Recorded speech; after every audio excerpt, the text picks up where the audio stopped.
Hi everyone! Good evening! This is Manay Gina and welcome back sa aking YouTube channel. So guys, for today's video, pag-usapan natin ang Kim Pao. Pero bago ang lahat, please huwag niyo kalimutang i-like, i-share at paki-subscribe sa aking YouTube channel. So ayan guys, meron ngang mall show ang Kim Pao at pumunta nga sila sa SM City, Valenzuela. At dito makikita mo talaga kung gaano sila kamahal ng kanilang mga supporters. Alam nyo guys, kahit saan ang Kim Pao magpunta, talagang sinusundan, talagang ang dami-daming Kim Pao fans talaga. Ang laki-laki ng kanilang fandom. At maramdaman mo yung pagmamahal talaga ng mga supporters ng Kim Pao. Makikita mo din kasi na sobrang sweet nilang dalawa. Siyempre, mga tao, sigawan.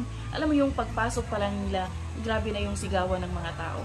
Ang lakas kasi ng appeal talaga nilang dalawa. Ang lakas ng kanilang rapport, lakas ng kanilang chemistry, at yung kaswitan nilang dalawa, yung mga body language nila. At alam naman din natin guys no, na si Kim is, ano talaga siya, ang taas ng energy.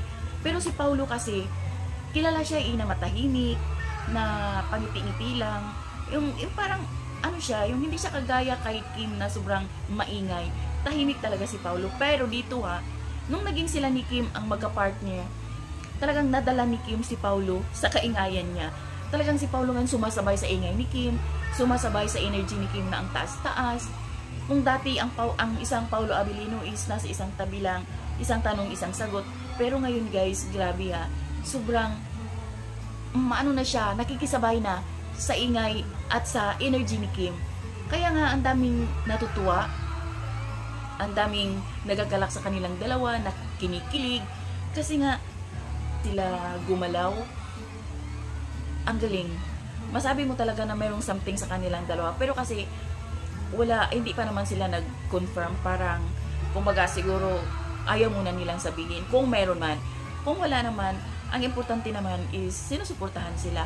At kinikilig din naman tayo. Sa akin na nakikita ko kasi, sana lang hindi lang dito sa movie nila. Sana lang sa totoong buhay sila. So, yun lang guys. Thank you for watching. At syempre, abangan natin this coming March 26. Ilang tulog na lang guys. So, punta na tayo sa mga sinyan at manood ng My Love Will Make You Disappear. So, yun lang guys. Thank you for watching. Until then, bye. God bless everyone.